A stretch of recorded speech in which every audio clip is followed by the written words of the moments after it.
Hola a todos y todas, mi nombre es María José Valle Carvajal, soy periodista de la Unidad de Redacción de Conexión Externado y nos encontramos una vez más en el cubrimiento del 15º Encuentro Internacional de Periodismo organizado por la Facultad de Comunicación Social y Periodismo de la Universidad Externado. Esta vez con una invitada muy especial, ella es Lina Meruane, escritora y contadora de historias. En 2011 ganó el premio Ana Segers y en 2012 el premio Sor Juana Inés de la Cruz por su novela Sangre en el Ojo, y esta vez viene aquí a acompañarnos en esta charla para hablarnos de ese trasegar al cual le ha dedicado ya 3 crónicas largas que se resumen al final en un libro muy maravilloso, muy bonito, Palestina en pedazos, y nos viene a hablar de ese trasegar que tanto nos ha sacudido desde la distancia y que es tan difícil de entender cuando no lo vivimos a flor de piel. Lina, muchísimas gracias por acompañarnos en este espacio. ¿Cómo estás? Muy bien, muchas gracias por tenerme aquí. Bueno, Lina, a mí me gustaría empezar recordando lo que hablábamos ahorita por fuera de micrófonos. Nos contabas que conoces Colombia, conoces varias partes de Colombia, eres chilena, pero también digamos que te has definido como una mujer palestina que recuerda sus rumores de lo palestino en el exilio. Y me gustaría preguntarte cómo, digamos, que todas estas raíces, todos estos conocimientos internacionales han contribuido a la riqueza de tu escritura. Sí. Bueno, primero que nada contarte que yo soy periodista de formación. Mis primeros estudios y mi primer trabajo durante mucho tiempo fue de periodista. Empecé a trabajar a los 21 años y parte de mi experiencia fue en la sección de cultura, pero también en la sección viajes. Entonces, yo siempre digo que mi raíz es cada vez más corta. Soy nacida en Chile, tengo familia por el lado italiano y familia por el lado palestino. Me he movido mucho por el mundo.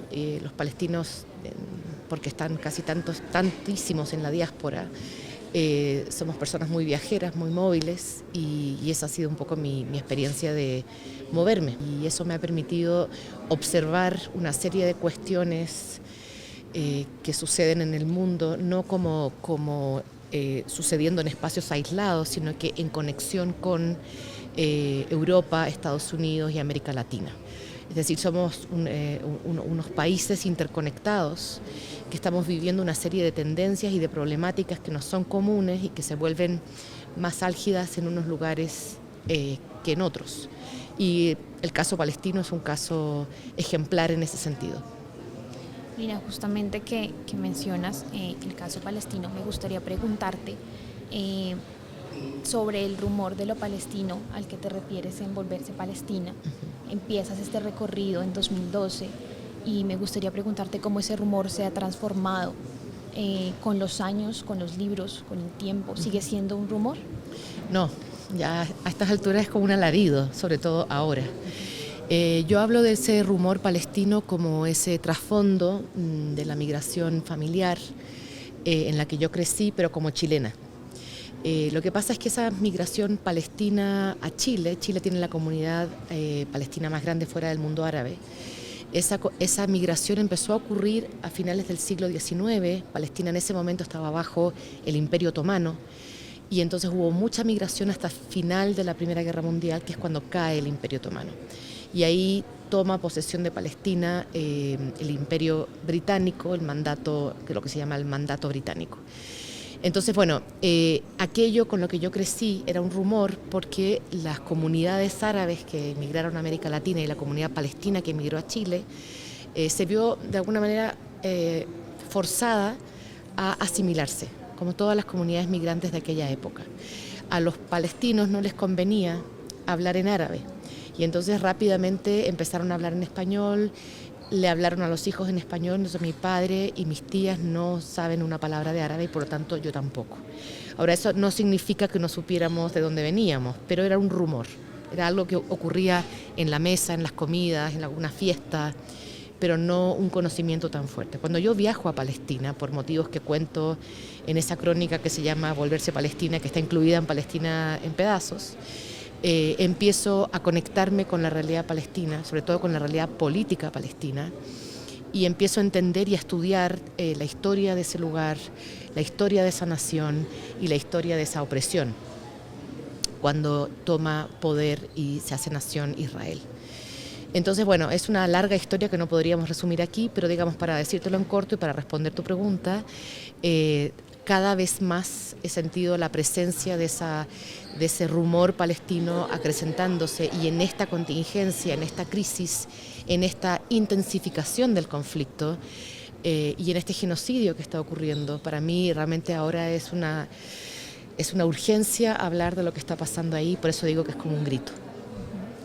Lina, yo quería rescatar algo que mencionas, y es cómo ese rumor era debido a que, por ejemplo, muchos palestinos que habían salido de Palestina habían perdido su lengua materna, y eso también lo mencionas en la primera crónica. Y justamente quería preguntarte cómo los palestinos y las palestinas en exilio, y también desde tu libro, se construye el concepto de lo palestino, y regresas a ese linaje, pero desde justamente esos conceptos tan difíciles de entender, como lo es el despojo, el vacío, el silencio, lo que no sabemos. Bueno, lo que pasa es que la historia está constituida por el relato, sobre todo el relato oficial, pero también está constituida por precisamente lo que tú dices, por los silencios. Yo me encontré cuando empecé a escribir esa crónica palestina que la historia de mi familia estaba llena de ruinas. Estaban las casas que se habían perdido, los viajes que se habían olvidado, las penas que se habían dejado atrás. Y esos eran verdaderos agujeros de silencio. Y entonces entendí que la memoria, que nos permite construir un pasado, a veces también está hecha de pedacitos que faltan. Y entonces una va intentando reconstruir a través de las historias de otros, ¿no? Y a través de recuerdos que están muy fragmentados, lo que fue esa migración y lo que se dejó atrás. Entonces hay una historia que está construida a través de los silencios, las ruinas, las pérdidas, e incluso ese eco perdido de la lengua también es parte de esa historia, que es la historia del despojo, que es la historia de la migración. Son historias de pérdida, pero esas pérdidas son parte de esa historia y hay que contarlas. Lina, me acabas de responder un montón de preguntas que tenía en esa respuesta tan bonita, y justamente era porque te quería preguntar qué historia compone esa pérdida, pero ya me lo cuentas, es una historia de pérdida, es una historia de vacíos, y pero no solo, no solo. Sí, no solo de vacíos, sino también de lucha, de reivindicación.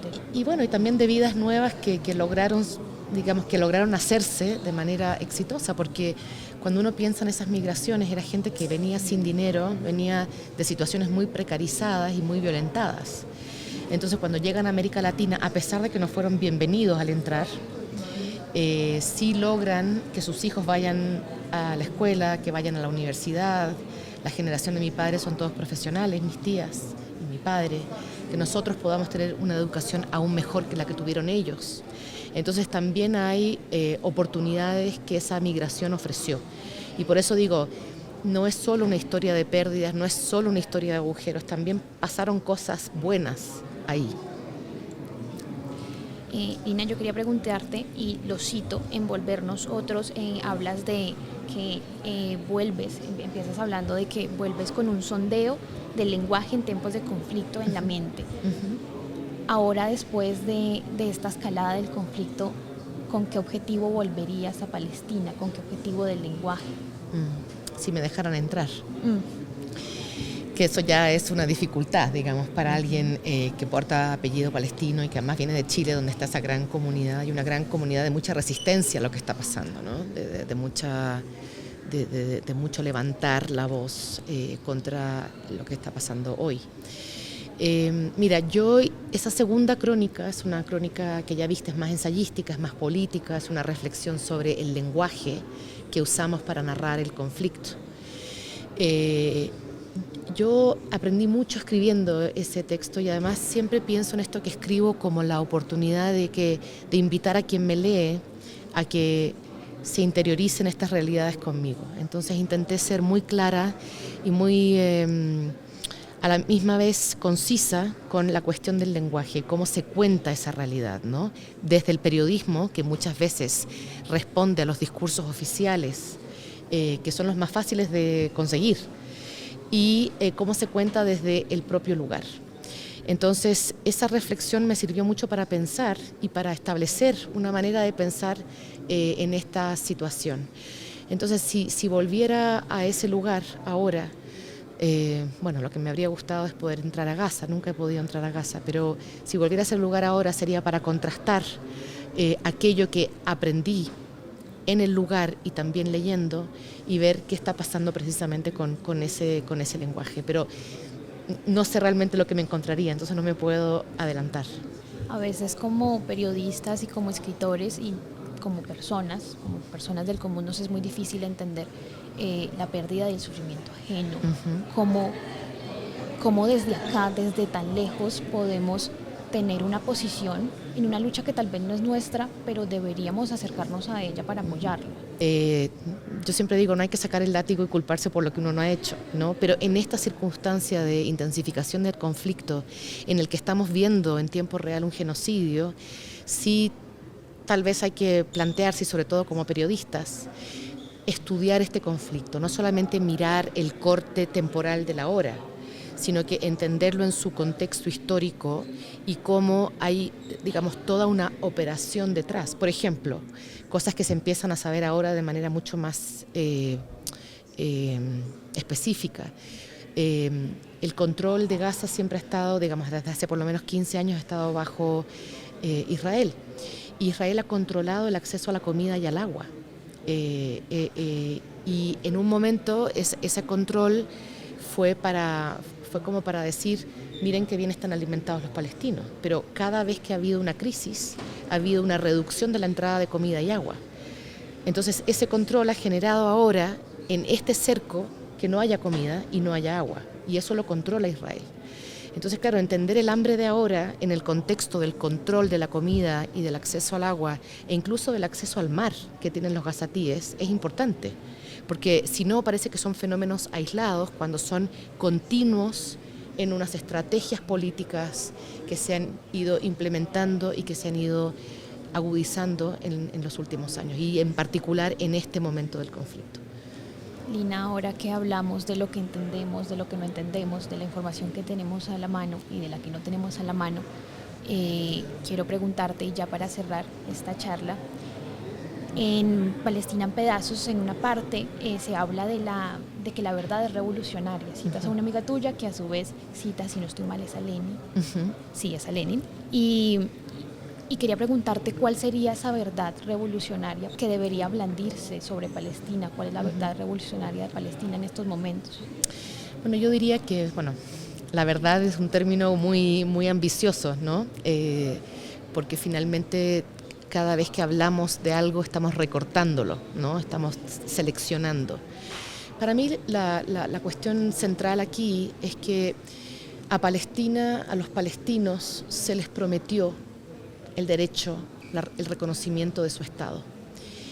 Esa promesa nunca se cumplió. Los poderes coloniales de la época y los que aún siguen imperando en esa zona nunca reconocieron el Estado palestino y la necesidad de un Estado palestino. Lo que intentaron fue borrar la realidad de que había palestinos allí y que eran los más numerosos y que eran los dueños de la tierra.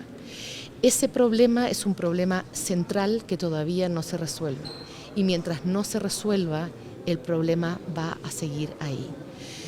Me puedo extender 300 páginas, digamos, en explicar todas las otras muchas cosas que han pasado ahí, pero me parece que ahí hay un punto central. A los palestinos se les debe el reconocimiento del control de su territorio y de su nación, el derecho a la nación. Esa cuestión es una promesa pendiente desde hace, de verdad, más de un siglo.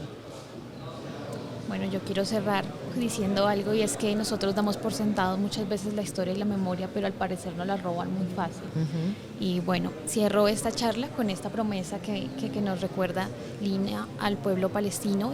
Les doy las gracias a todos nuestros oyentes y bueno, les recuerdo que pueden seguir este cubrimiento por las redes de Conexión Externado. No se pierdan ninguna de las historias. Muchas gracias.